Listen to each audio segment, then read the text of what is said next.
اعوذ باللہ من الشیطان الرجیم بسم اللہ الرحمن الرحیم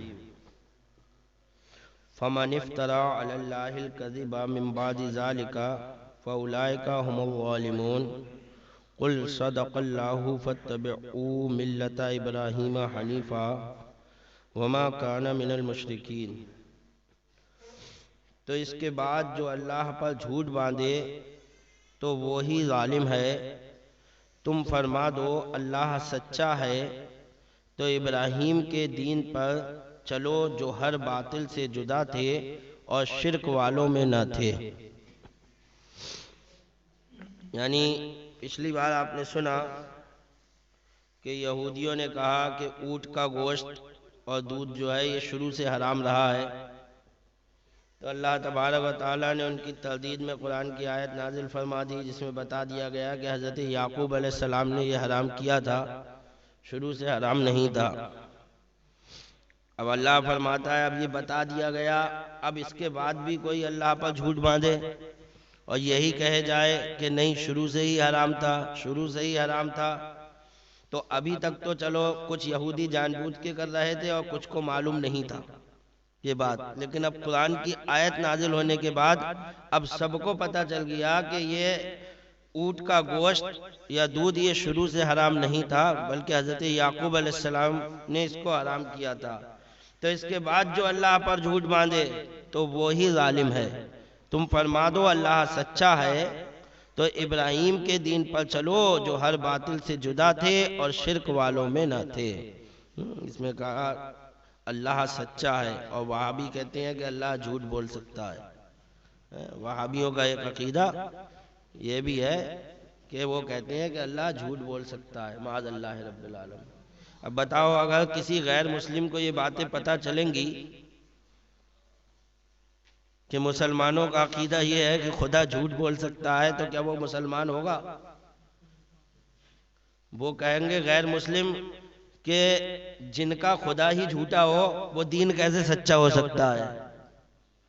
کوئی اسلام کو قبول کرے گا؟ کبھی نہیں کرے گا۔ اگر جس اسلام کے ماننے والوں کا خود یہ عقیدہ ہے کہ ان کا خدا جھوٹ بول سکتا ہے، وہ دین کیسے سچا ہو سکتا ہے؟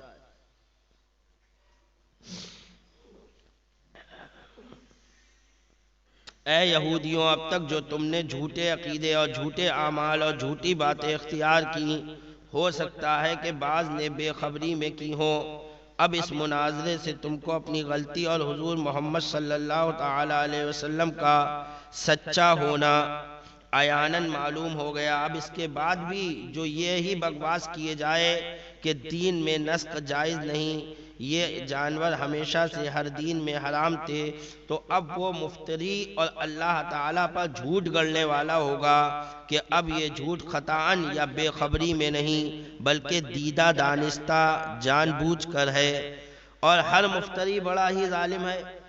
جو بھی مفتری ہے، جو کسی کو پر الزام لگاتا ہے جھوٹا، وہ بہت بڑا ظالم ہے۔ کبھی کسی کو پر جھوٹا الزام نہیں لگانا چاہیے۔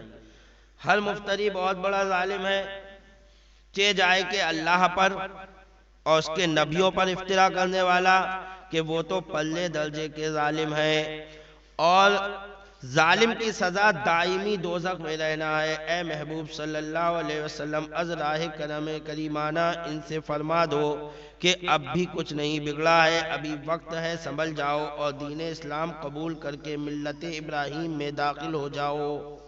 تمہارے ادیان دین ابراہیمی نہیں، صرف اسلام ہی ملت ابراہیمی ہے۔ دیکھو خالص توحید جو حضرت ابراہیم علیہ السلام کا عقیدہ تھا صرف اسلام میں ہے۔ تم عیسائی لوگ کہتے ہو کہ عیسیٰ علیہ السلام خدا کے بیٹے ہیں، تم توحید کے قائل کہاں ہو؟ ایسے ہی یہودی بھی جو ہے حضرت عزیر علیہ السلام کو خدا کا بیٹا کہتے ہیں، تو وہ بھی توحید پر قائم نہیں ہے۔ تو صرف اسلام دھرم ایسا ہے جو دین ابراہیمی پر ہے اور اسی دین پر قائم ہے۔ ختنہ کرنا، کعبۃ اللہ کی طرف نماز، حج، قربانی، مقام ابراہیم کا احترام، داڑھی رکھنا۔ تمہارے دین تم لوگ کہاں داڑھی رکھتے ہو؟ عیسائیوں، اے یہودیوں، حضرت ابراہیم علیہ السلام کے دین میں داڑھی تھی، اور اگر تم انہی کے دین پر ہو، کہتے ہو ہم ابراہیم علیہ السلام کے دین پر ہیں، تو تمہارے چہروں پر داڑیاں کیوں نہیں ہیں؟ تم اپنے چہرے کیوں صاف کرتے ہو؟ اس سے مسلمانوں کو بھی سبق لینا چاہیے کہ آپ دین ابراہیمی پر ہو۔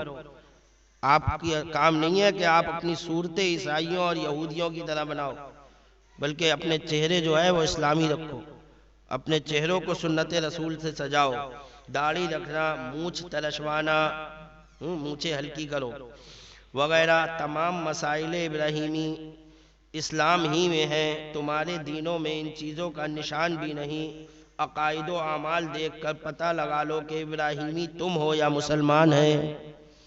تو اپنے اعمال سے بھی پتہ چلتا ہے آدمی کے کہ آدمی کس دین پر ہے۔ اب ہمارے اعمال، ہماری صورتیں، ہمارے لباس عیسائیوں کی طرح ہوں گے تو دیکھنے والا ہمیں مسلمان سمجھے گا؟ نہیں سمجھتا ہے۔ اور ہوتا ہی یہی ہے، جب تک آدمی منہ سے نہیں کہتا ہے کہ مولانا صاحب میں بھی مسلمان ہوں، جب تک سمجھ میں ہی نہیں آتا سفر میں کہ یہ مسلمان ہے یا نہیں۔ اپنی پہچان کے لیے منہ سے کہنا پڑتا ہے تم لوگوں کو کہ بھائی میں مسلمان ہوں۔ تم نے اتنی اپنی پہچان کھو دی، پھر کہتے ہو کہ مسلمان پہچان ہے۔ جو قوم اپنی پہچان خود مٹا دے وہ قوم کہاں سے جو ہے ترقی پا سکتی ہے؟ آپ اپنی پہچان قائم تو رکھو، اپنی پہچانیں قائم رکھو۔ آپ اپنی پہچانیں اپنے خود مٹا رہے ہو، جس پر کسی کا کوئی اختیار نہیں ہے، کوئی آپ کو نہیں روک رہا ہے کہ آپ اسلامی لباس مت پہنو، کوئی آپ کو نہیں روک رہا ہے کہ آپ مسجد میں جا کر نماز مت پڑھو، کوئی آپ کو نہیں روک رہا ہے کہ آپ سر پر ٹوپی لگا کر مت نکلو، کوئی آپ کو نہیں روک رہا ہے کہ آپ داڑھی مت رکھو۔ یہ سب کام آپ خود کر رہے ہو، آپ خود کر رہے ہو، کسی نے آپ کو مجبور نہیں کیا یہ سب کام کرنے کے لیے۔ تو آپ اپنی پہچان خود مٹا رہے ہو، پھر کیوں شکوہ کرتے ہو کہ مسلمانوں کے اوپر اتنے ظلم و ستم ہو رہے ہیں، اتنی دعا التجا کر رہے ہیں، کوئی سن نہیں رہا ہے؟ تم تو خود اپنے آپ کو مٹانے میں لگے ہوئے ہو، تم نے عملاً اپنے آپ کو مٹا دیا ہے۔ تم مسلمان کہیں سے نظر ہی نہیں آتے، تمہیں کہنا پڑتا ہے کہ ہم مسلمان ہیں تو آدمی کہتا ہے اچھا مسلمان ہو۔ نہ اپنی پہچان تو باقی رکھو کہ دیکھنے والا دیکھ کر تمہیں پہچان لے ہاں مسلمان ہو، تمہیں بتانے کی ضرورت نہ پڑے کہ ہم مسلمان ہیں، تمہیں کہنے کی ضرورت نہیں پڑے۔ چناؤ کے وقت پر جب پارٹی نکلتی ہے، پارٹی کے لوگ نکلتے ہیں تو کوئی جو ہے کانگریس والے کانگریس کا جو ہے بلہ لگا رہے ہیں، ان کے جو ہے پٹے ڈال رہے ہیں، ان کی ٹوپیاں لگا رہے ہیں کہ ہم گھر گھر جائیں گے تو کہتے نہیں پھریں گے ہم کانگریسی ہیں، بلکہ دیکھنے والا پہچان لے گا کہ کانگریس کے لوگ آ رہے ہیں، ہمارے جھنڈوں سے، ہمارے بلوں سے۔ کوئی وہ گھر گھر کھٹکا کے تھوڑی کہیں گے کہ ہم کانگریسی ہیں ہمیں ووٹ دو، دیکھ کر پہچان لے گا کہ کانگریس کے آدمی آ رہے ہیں، تو وہ اپنا نشان لے کے چلتے ہیں۔ تو اپنی پہچان کے لیے تمہیں اپنے نشان رکھنا پڑیں گے، اور یہ ٹوپی، یہ داڑھی، یہ لباس، یہی تو تمہارا نشان ہے۔ اپنے نشانوں کو مٹا رہے ہو، پھر کہہ رہے ہو مسلمان مٹ رہا ہے۔ کوئی نہیں مٹا رہا ہے، مسلمان خود اپنے آپ کو مٹا رہا ہے۔ جس دن تم اپنے آپ کو اجاگر کر دو گے لوگوں کے سامنے، اللہ کی مدد تمہیں آ جائے گی، یہ یاد رکھو، آئے گی اللہ کی مدد۔ پہلے تم تو اپنے اندر جذبہ پیدا کرو، اپنے آپ کو ظاہر کرو کہ ہاں ہم مسلمان ہیں۔ جب تم خود چھپ رہے ہو تو چھپو بھی، دنیا سے چھپ جاؤ گے، نہ سدھرو گے تو مٹ جاؤ گے۔ ہندی مسلمانوں، تمہاری داستان تک نہ ہوگی داستانوں میں۔ بہت پہلے اقبال نے کہی تھی یہ بات بہت پہلے اقبال نے کہی تھی، اور وہ بات صحیح ثابت ہوتی چلی جا رہی ہے۔ تمہاری داستان تک نہ ہوگی۔ آج تاریخوں سے ہمارے کارنامے مٹائے جا رہے ہیں، ہمارے بزرگوں نے جو کیا وہ سب ہٹایا جا رہا ہے، اور اس کی جگہ دوسری تاریخیں لائی جا رہی ہیں۔ غلط تاریخ جو ہے لکھوائی جا رہی ہے پیسہ دے کر، اور غلط تاریخیں پیش کی جا رہی ہیں کہ اورنگزیب نے یہ کیا تھا، اورنگزیب نے یہ کیا تھا، کہ بابر نے یہ کیا تھا، یہ سب لٹیرے لوگ تھے۔ اگر لٹیرے ہوتے تو جو ہے یہاں پر تقریباً مسلمانوں نے 700 سال حکومت کی ہے، 700-800 سال ہندوستان کی سرزمین پر۔ اگر لٹیرے ہوتے تو ہندوستان میں ایک بھی نہیں بچتا۔ 700-800 سال کوئی چھوٹی معمولی چیز نہیں ہوتی ہے. 700-800 سالوں میں ایک بھی مندر نہیں بچتا. اگر لٹیرے ہوتے 700-800 سال تو بہت بڑی بات ہے. اورنگزیب نے تنہا 50 سال حکومت کی ہے, 50 سال میں ایک مندر نہیں بچتا اگر ہم لوٹنے پہ آتے. لیکن تمام مندر قائم ہیں اور پھر بھی تو ہمیں لٹیرا کہہ رہے ہو. اورنگزیب رحمت اللہ تعالیٰ علیہ پر الزام لگاتے ہو کہ اتنے مندر توڑے. اگر انہیں مندر ہی توڑنا ہوتے تو ایک بھی مندر نہیں چھوڑتے. وہ اگر توڑنا ہی مقصد تھا تو پھر وہ توڑ ہی دیتے. 50 سال کے کم ہوئے, انہیں اس کا ڈر تھوڑی تھا کہ مجھے ووٹ نہیں ملیں گے 5 سال بعد. کیا ہے, اگر میں نے توڑ دیے تو پھر 5 سال بعد ووٹنگ ہوگی تو مجھے ہٹا دیا جائے گا. انہیں تو معلوم تھا میں تو مختار بادشاہ ہوں, کون ہٹائے گا. 50 سال میں تو نیست و نابود کر دیتے ہندوستان کے مندروں کو. لیکن کیا انہوں نے ایسا کیا؟ نہیں کیا. بلکہ تاریخ میں ملتا ہے جانے کتنے مندروں کی چراغ بتی کا انتظام سرکاری خزانے سے چلتا تھا.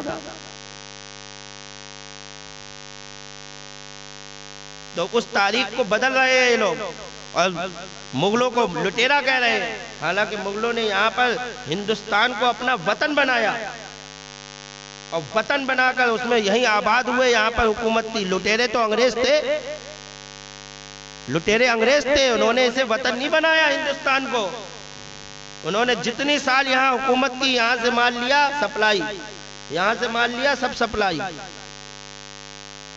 وطن بنایا ہم نے اور یہاں ایسا وطن بنایا کہ یہیں پر ہی دفن ہوئے. بولو, سب مغل یہیں دفن ہوئے کہ یہاں سے چلے گئے؟ تو انہوں نے تو وطن بنا کر یہاں پر رہے تھے. یہ کہنا یہ غلط ہے. تو کہنا مقصد یہ ہے کہ آج وہ ہماری تاریخیں بدل رہے ہیں. اس کا نتیجہ کیوں بدل رہا ہے؟ کیونکہ ہم نے خود ہی اپنے آپ کو بدل دیا. اپنے اندر جو ہے اسلامی جذبہ پیدا کرو. اگر مسلمان ہو تو دکھاؤ کہ ہاں واقعی ہم مسلمان ہیں.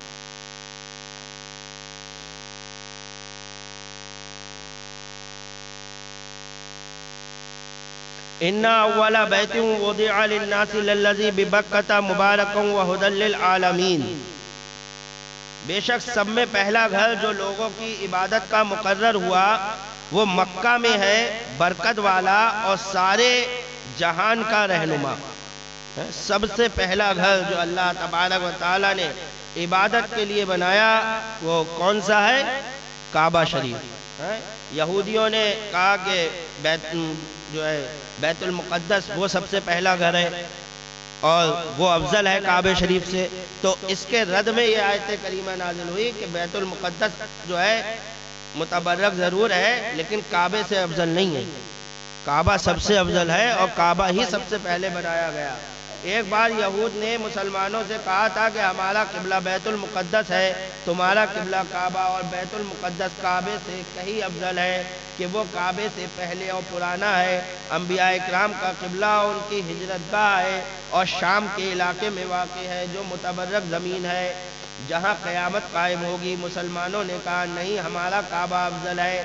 اس موقع پر اللہ تبارک و تعالیٰ نے آیت کریمہ نازل فرمائی کہ کعبہ ہی جو ہے وہی سب سے پہلے بنایا گیا اور وہی افضل ہے. کعبہ شریف کی تاریخی حالات پہلے پارے کی تفسیر میں بیان کیے جا چکے ہیں. یہاں اس کی اولیت و افضلیت کے متعلق کچھ عرض کیا جاتا ہے. تفسیر روح المعانی وغیرہ نے اس آیت کے ماتحت بیان فرمایا کہ زمین و آسمان کی پیدائش سے پہلے پانی تھا.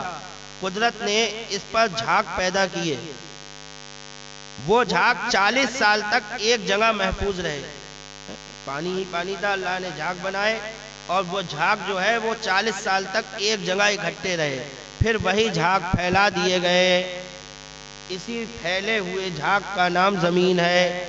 اس جھاگ کی پیدائش آسمانوں کی پیدائش سے پہلے ہے اور ان کا پھیلاؤ اس کے بعد ہے. یعنی جھاگ پہلے بنے, آسمان نہیں بنے. اس کے بعد آسمان بنائے, پھر ان جھاگوں کو پھیلا کر زمین بنائی گئی. یعنی زمین کے جھاگ پہلے بنائے گئے, پھر آسمان بنائے گئے اور آسمانوں کو بنانے کے بعد پھر ان جھاگوں کو پھیلا کر اللہ تبارک و تعالیٰ نے زمین بنا دی. جہاں وہ جھاگ محفوظ رہے, جو 40 سال تک جہاں پر وہ جھاگ محفوظ رہے, اسی جگہ پر کعبہ معظمہ ہے. وہی جگہ ہے جہاں پر کعبہ ہے. اسی جگہ پر کعبہ معظمہ ہے۔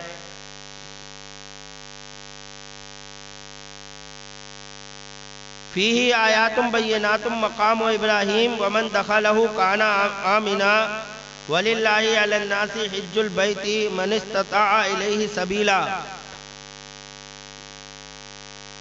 ومن کفر فإن اللہ غنی عن العالمین۔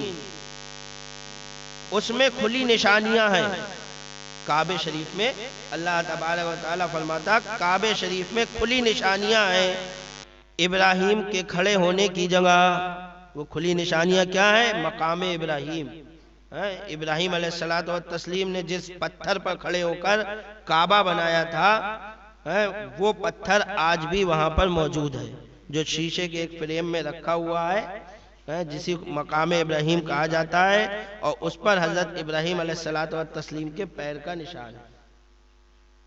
آج سرکار دو عالم صلی اللہ تعالیٰ علیہ وسلم کے پیر کے نشان کے پتھر ہم سنی لوگ رکھتے ہیں تو کہتے ہیں وہاں بھی سب دکھاؤ، جو ہے کچھ نہیں ہے، سب فالتو باتیں ہیں۔ اب بتائیے وہاں پر مقام ابراہیم جس میں حضرت ابراہیم علیہ السلام کے پیر کا نشان ہے، وہاں کسی جو ہے بریلوی نے تو نہیں رکھا ہو؟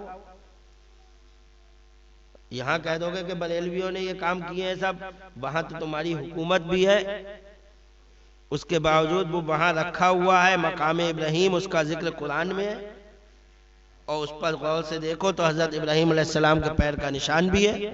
تو جب حضرت ابراہیم علیہ الصلوۃ والتسلیم کا پیر کا نشان پتھر پر آ سکتا ہے تو اللہ کے رسول صلی اللہ علیہ وسلم تو حضرت ابراہیم علیہ السلام سے کئی افضل ہے، ان کا نشان پتھر پر کیوں نہیں آ سکتا؟ تو حضرت ابراہیم کے کھڑے ہونے کی جگہ اور جو اس میں آئے امان میں ہو، اور اللہ کے لیے لوگوں پر اس کا گھر کا حج کرنا ہے جو اس تک چل سکے، اور جو منکر ہو تو اللہ سارے جہانوں سے بے پرواہ ہے۔ یہود نے تو بیت المقدس کی خانہ کعبہ پر افضلیت اس کی اولیت سے ثابت کی، مگر وہ اس میں جھوٹے نکلے، کیونکہ بیت المقدس سے کعبہ پہلے ہے، لیکن کعبۃ اللہ شریف کی افضلیت بہت طرح ثابت ہے کہ سب سے اول کعبہ مقرر ہوا، کعبہ ہی مبارک ہے، کعبہ ہی جہان والوں کا ہادی ہے، کعبہ تعمیر ابراہیمی ہے، کعبہ معظمہ کے پاس مقام ابراہیم پتھر موجود ہے، کعبہ ہی کے پاس حضرت اسماعیل علیہ السلام کی ایڑی سے جاری ہونے والا زمزم کا پانی موجود ہے۔ یہ سب اللہ کی کھلی ہوئی نشانیاں ہیں، اسی لیے اللہ نے کہا کہ کعبے کے پاس ہماری کھلی ہوئی نشانیاں ہیں، کوئی چھپی ہوئی چیز نہیں ہے، وہ کھلی ہوئی نشانیاں ہیں۔ زمزم کنواں بھی جو ہے یہ اللہ کی بہت بڑی نشانی ہے کہ آپ کوئی بھی کنواں لے لو، آپ کتنا ہی کنواں لے لو، جب اس کو لوگ پانی نکالیں گے 4 لوگ مل کر اور نکالتے رہیں یا موٹر لگا دیں تو ذرا دیر میں کنویں کا پانی ختم ہو جائے گا۔ لیکن زمزم شریف کی شان بتاتے ہیں لوگ، 4 5 پمپ موٹریں لگی ہوئی ہیں اور 24 گھنٹے سے پانی کھنچ رہا ہے، لیکن اس کا پانی کبھی ختم ہی نہیں ہوتا ہے۔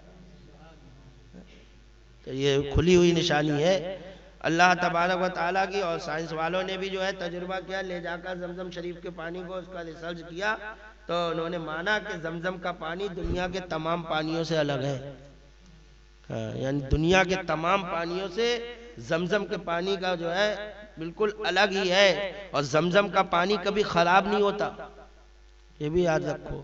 آپ اور پانی رکھے دیکھ لو 2-3 مہینے میں ہی بدبو دے جائے گا، زمزم کا پانی جو ہے 1 سال رکھو، 2 سال رکھو، 4 سال رکھو، ویسے ہی ہے، خراب ہی نہیں ہوتا کبھی۔ اسی کی حتیم میں سنگ اسماعیل یعنی حضرت اسماعیل و حاجرہ کی قبریں ہیں، اسی کے مطاف میں 400 انبیاء اکرام کے مزارات ہیں، یہاں پر ایک نیکی کا ثواب 1 لاکھ کے برابر ہے۔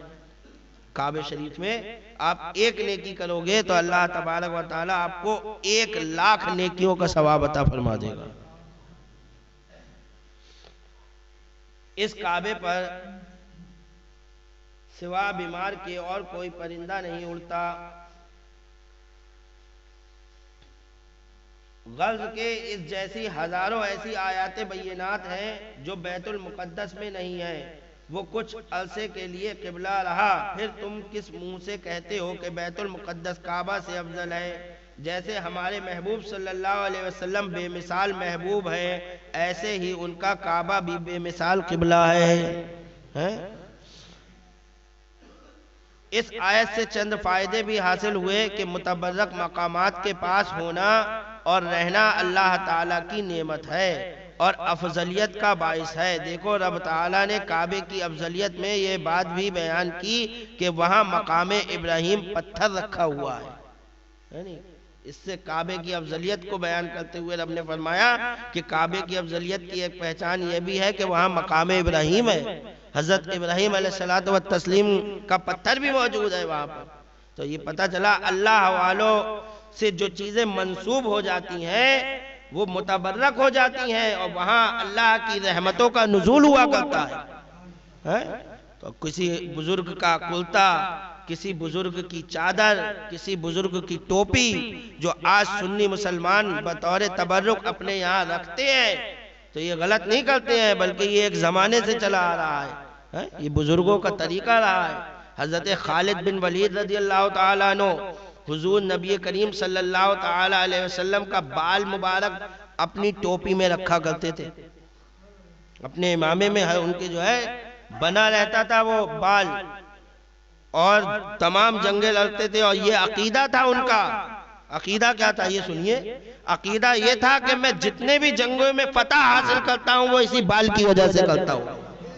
عقیدہ بھی دیکھیے کتنا صحابیوں کا عقیدہ تھا کہ یہی بال، یہاں تک کہ ایک جنگ میں جب آپ کے ٹوپی یا امامہ جو بھی تھا گر گیا تو اسی جنگ میں لڑائی چھوڑ کر آپ وہ ڈھونڈنے میں لگ گئے، تو لوگوں نے کہا کہ حضرت کیا کر رہے ہیں، چاروں طرف سے تلواریں برس رہی ہیں۔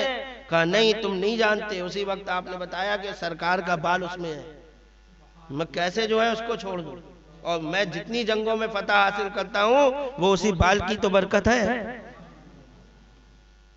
تو الحمدللہ یہی تو وہ عقیدے ہیں جو اعلیٰ حضرت نے ہمیں دی ہے۔